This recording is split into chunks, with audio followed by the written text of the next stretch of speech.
عزیزان گرامی وقار، اپنے مقصد حیات سے آدمی جب بھٹکتا ہے تو کون سی چیزیں جو اسے اٹریکٹ کرتی ہیں دنیا میں؟ یہ مال دولت.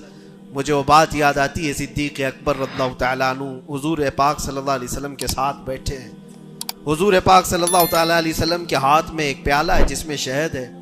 آپ اس کو نوش فرمانا چاہتے ہیں، منہ کے قریب لے گئے، اچانک آپ نے واپس رکھ دیا اور کسی چیز کو دھکا دے کر کے ہٹانے لگے، جیسے کوئی مکھیوں کو بھگاتا ہے، جبکہ نبی پاک صلی اللہ علیہ وسلم کے جسم کے قریب کبھی کوئی مکھی نہیں آتی، لیکن اندیکھی چیز کو آپ ہٹا رہے تھے.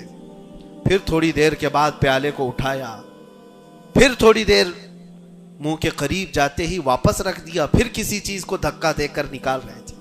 تیسری مرتبہ پیالہ اٹھایا تو صحابہ نے دیکھا آپ کی آنکھوں سے آنسو روا ہیں.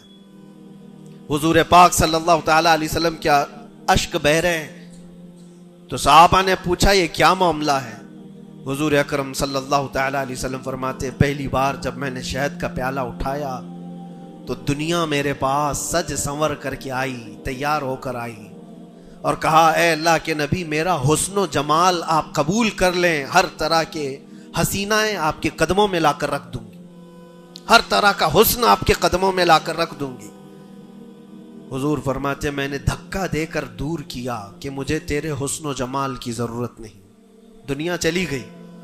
دوسری بار جب میں نے پیالہ اٹھایا تو دنیا پھر آئی میرے پاس اور پورے زر و جواہرات اور دولت کے انبار لے کر.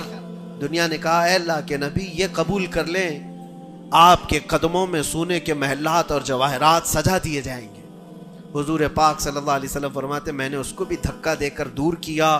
نہ تیرے حسن و جمال کی طرف میں رغبت کروں گا، نہ تیرے دولت و مال کی طرف، مجھے اس کی بھی حاجت نہیں. تیسری بار بہت امپورٹنٹ چیز میں عرض کر رہا ہوں، جو کہنا چاہتا ہوں توجہ سے سنیں. حضور پاک فرماتے ہیں تیسری بار دنیا میرے پاس آئی اور کہا اے اللہ کے نبی آپ نے میرے حسن و جمال کو بھی نہیں قبول کیا، دولت و مال کو بھی نہیں قبول کیا، مجھے دھکا دے کر دور کیا، لیکن ایک بات ہے آپ کے بعد آپ کی امت ایسا نہیں کر سکے گی. وہ دولت و مال اور حسن و جمال کی طرف بھاگے گی اور آپ کو چھوڑ دے گی. حضور فرماتے ہیں جب میں نے یہ بات سنی تو میرے آنسو نکل آئے. کیا میری امت مجھے چھوڑ کر اس طرح دور ہو جائے گی؟ دل پر ہاتھ رکھ کر کے سوچو ہے مسلمانوں، کیا آج وہ پوزیشن نہیں ہے؟ ہم ان دو چیزوں کے چکر میں اپنے نبی پاک صلی اللہ علیہ وسلم سے کتنی دور بھاگے جا رہے ہیں.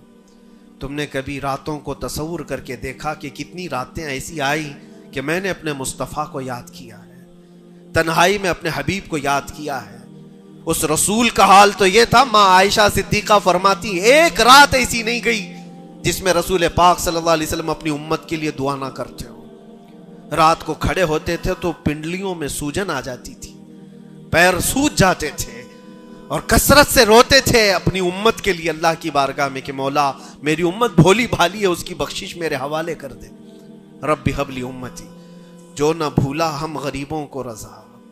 اور آج امت کا حال یہ ہے کہ سال میں ایک بار میلاد کر کے ہم یہ سمجھتے ہیں حق ادا کر لیا.